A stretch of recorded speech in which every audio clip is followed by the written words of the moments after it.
Good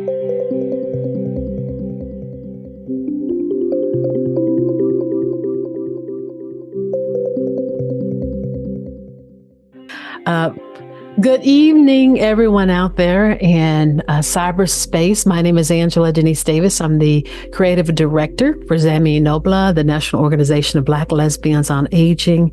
And we have been planning and waiting and so excited about this evening's event, and know that you all are too, because you're here.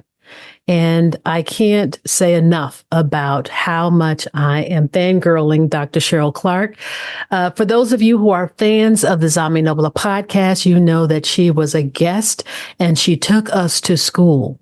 If you have not had a chance to listen to that podcast episode right after this, make a note to go there and to listen to that podcast along with our 59 other episodes where we collect and preserve Black lesbian history. We are a sound source for Black lesbian history. And Dr. Clarke was just a really incredible guest on the podcast, as she will be tonight, as we celebrate her work, as we talk about the years she has spent as an activist and as a poet, and as we put probably the most special spin on this evening is her being in conversation with our executive director, Marianne Adams, as Dr. Clarke talks about aging, activism, and her poetry.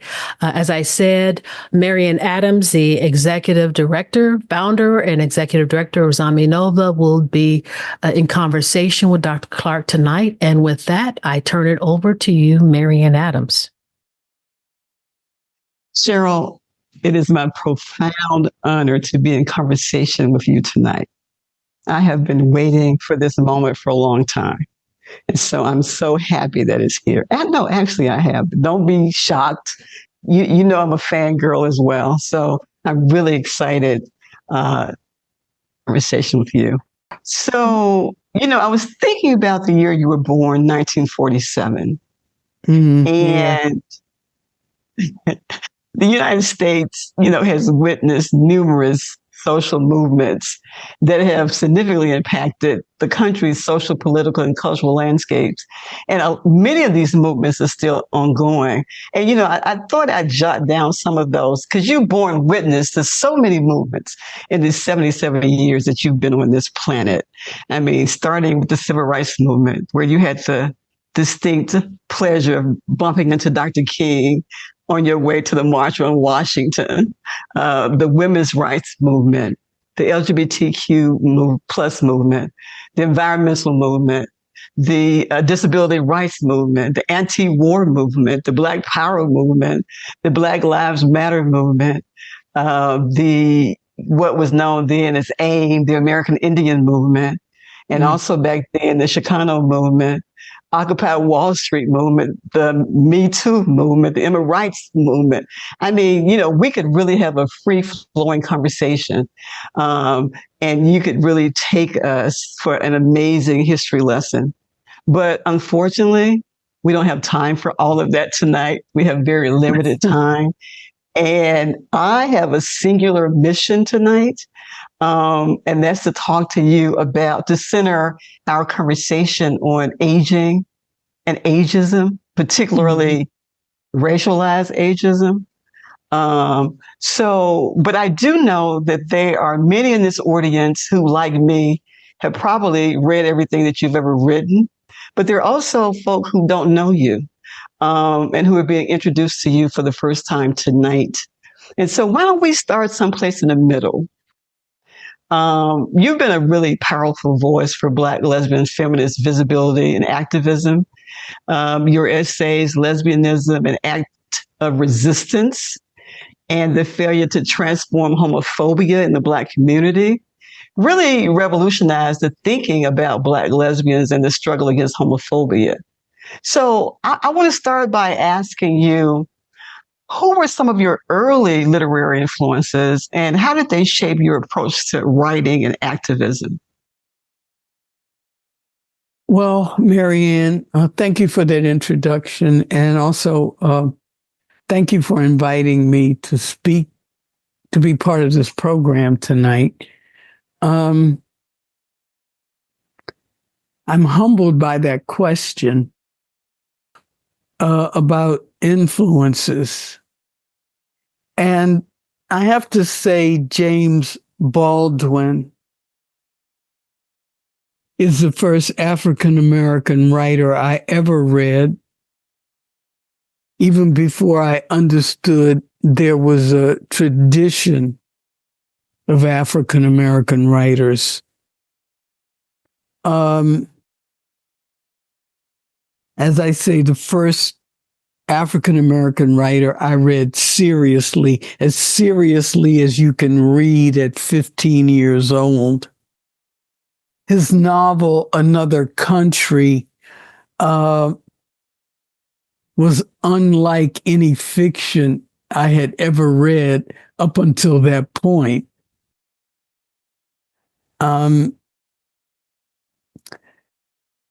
It transformed me. Well, I'll say it changed me. The characters in that book were definitely of another world from the world I knew,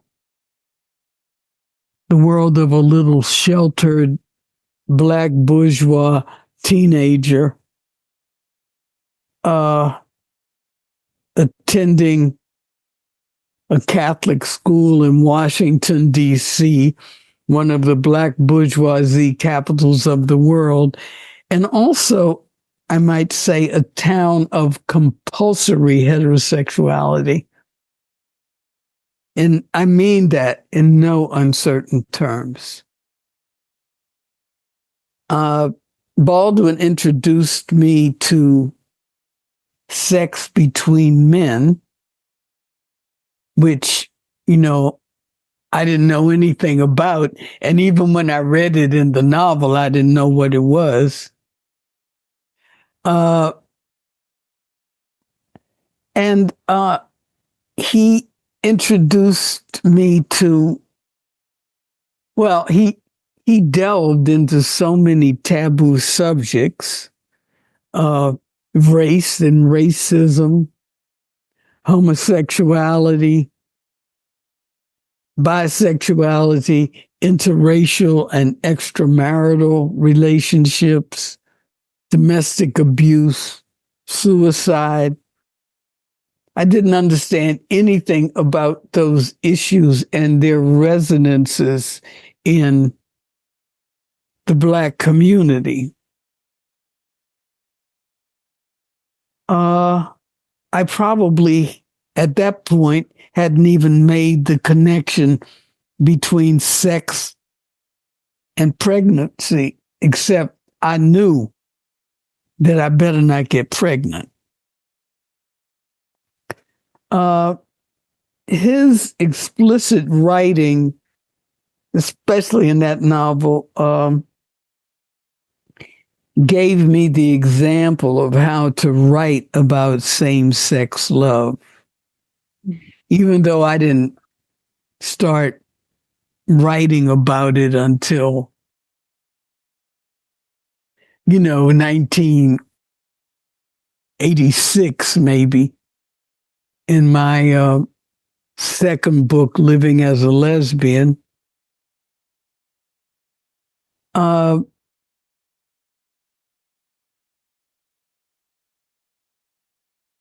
Well, James Baldwin.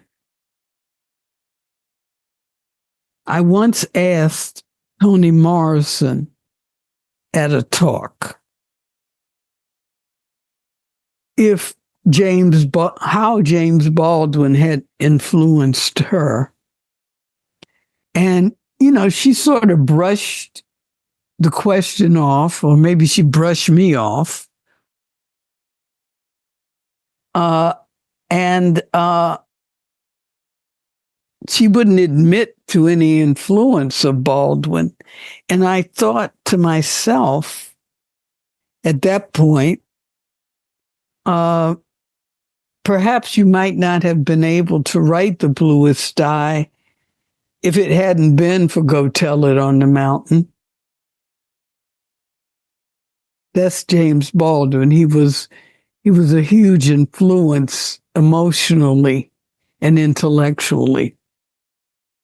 Alice Walker's first book of short stories, In Love and Trouble, was an inspiration for my first book of poems, narratives, poems in the tradition of Black women. And she inspired me to make Black women the subjects of that series of poems, of that book of poems. Of course, Gwendolyn Brooks was a great example because she was out there long before a lot of people, a lot of Black writers.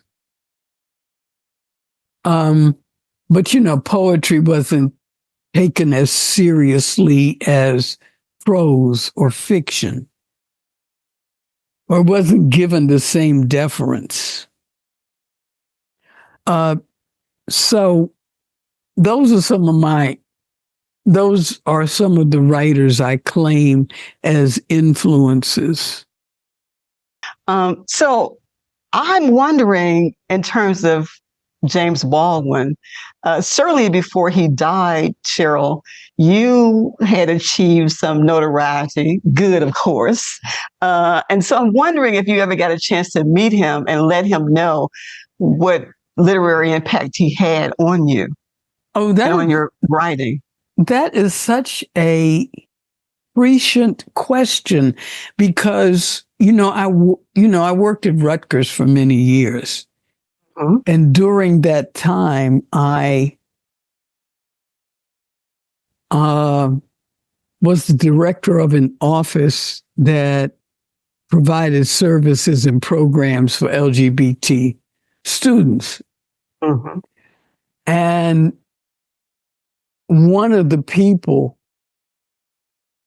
that my office brought to Rutgers during that time, I think it was like 1987. It was like about a year before he died, because I think he died in 88. Mm-hmm.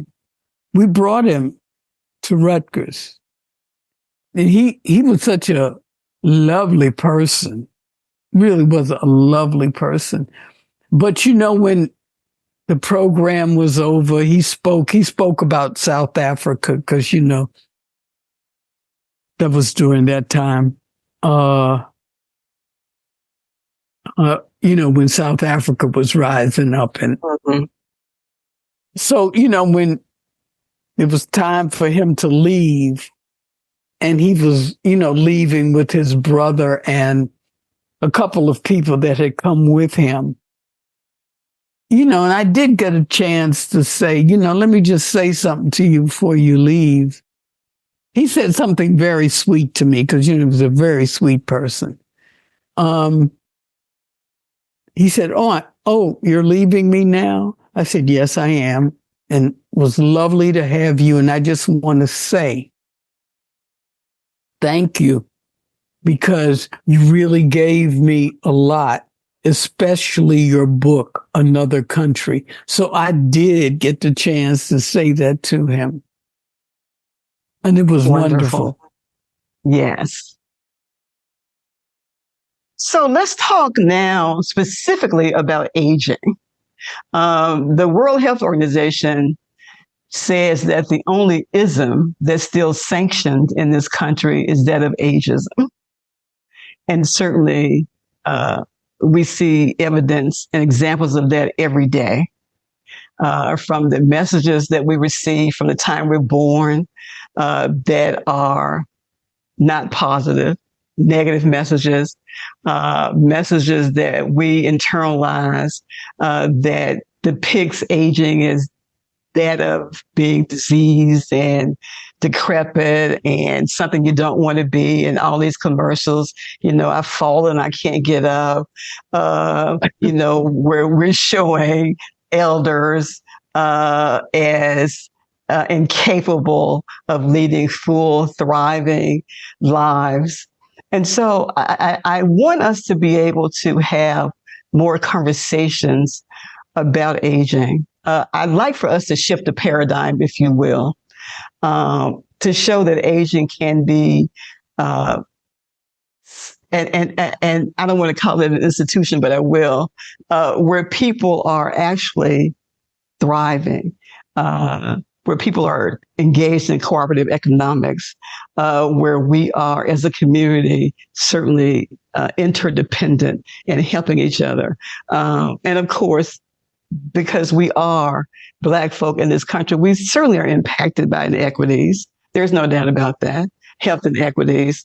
But I think it's important to balance this picture and to shift this paradigm, because right now what we're seeing in this country particularly is something that most people don't want to be. And because they don't want to be it, they don't want to talk about it. And because they don't want to talk about it, then we are not going to be able to move ahead and to do things that we need to do as a community. So having said that, I'm curious about what are some of the most significant lessons that you learned about aging, both personally and within the broader context of activism and community? Well, long time ago, I'll say like maybe 1978, 79, when I first started out in social work, because I started out in social work, my first placement was with an agency called Community Outreach Program for Senior Adults. And believe me, I didn't know nothing about aging or old people at that point. But our job was to outreach to isolated and economically deprived senior adults. And, not the old people in the senior centers. So I gained some knowledge, some intelligence about the process of aging and also about the social stigma around aging. So I think I know that has helped me understand my own process of aging. But I go back and forth on the aging process. I see it as, well, it is a loss that we have. There are many losses with it that we have to reckon with. I don't need to enumerate them. And aging also means preparing for more losses. Not just our own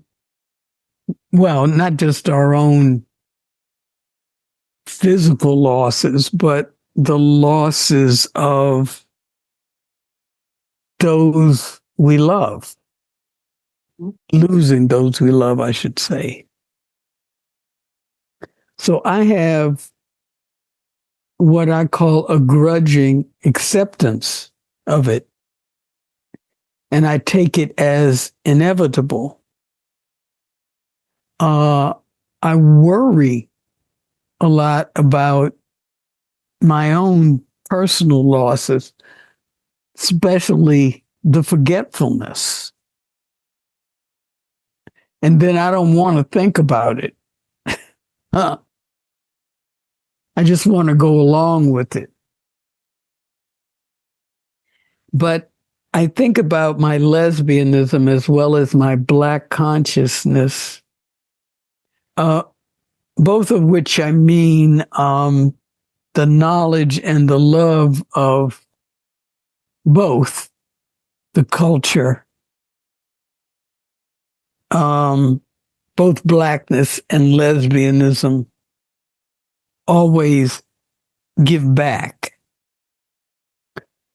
And so both have given me levels of happiness and fulfillment that make me regard my advancing years actually as great good fortune.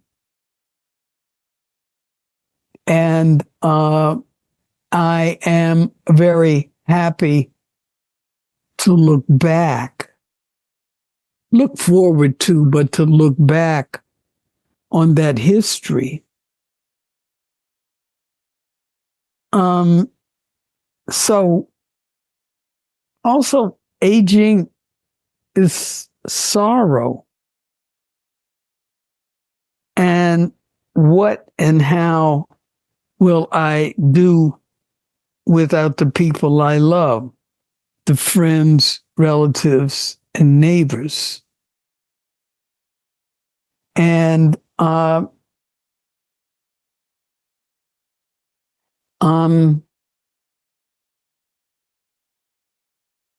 yes, those are some of my responses to your question. But aging, well, I see it as a stalker. It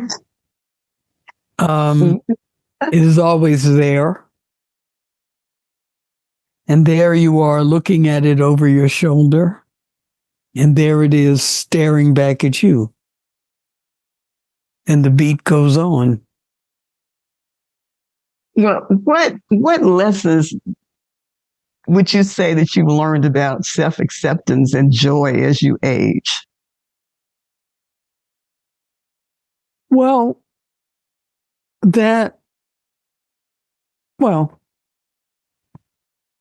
I think self-acceptance is something you struggle with all your life, not just when you get old. I remember when I was in the hospital in 2017 in Chicago, after I underwent open heart surgery. And later on, while I was in the hospital, I was reading a report from my surgeon, post-surgery, obviously. And I was reading it, and I was described in the report, well, at that time, this was 2017, as a, quote, 69-year-old African American woman. And let me tell you, seeing that 69 in black and white was almost too blunt and black and white for me. It really gave me pause, as I tried to factor that number in as part of my identity as Cheryl Clarke, Black lesbian feminist.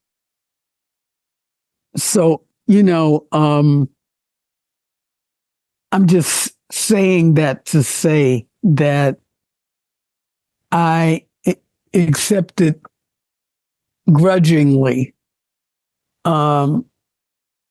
And I hope I'm not offending people by saying that. I don't know why you would be offending people. I mean, it's certainly your truth, and it's something that we all have to grapple with, and which is why we want to have these conversations more often. Yeah, that's true. Yeah, absolutely, because we don't really have these kind of conversations in our community, because typically what you see and experience in the LGBTQIA community is one of youth, and that's lauded and celebrated. Yeah. And Yeah, I've spoken to young Black queer women who told me that they don't know anybody over 30 and that they're yearning for those type of relationships. They really want to have more older Black lesbians in their lives, but they're not in those spaces where they're able to encounter them and build those relationships. And so one of the things that we've talked about is certainly visibility and being willing to claim our age. Because for so long, many of us lie about how old we are for many reasons. Yeah, right. You mentioned earlier in the conversation when you were talking about folks being out, and you know what we're saying is there are a lot of Black, white, Asian, Indian lesbians who are older who are coming out at a later age. Yeah. And they really don't have communities to come out into. There are women who are in rural areas. There are folk who are in churches who've been taught to hate themselves, you know, all of their lives. And so how do we build how do we create spaces and movements that center older Black lesbians and have something positive and thriving that they can come out into and really impact that social isolation that's killing so many of us? Well, we have to promote aging as an inevitability, but a gracious thing. Mm-hmm. And as you say, we have to be able to talk about it, you know, and that was one of the things I learned when I first worked in this field. You know, it's very much like not talking about being LGBT or being closeted about that, you know. So, and I, you know, who are these younger Black lesbians who say they want more older Black lesbians in their lives? And how will they go about doing that? You know, which, you know, is more than giving a Christmas party at a senior center. Yes. So I think we have to be able to promote those relationships and those conversations, you know. There's always this need to deal with aging. And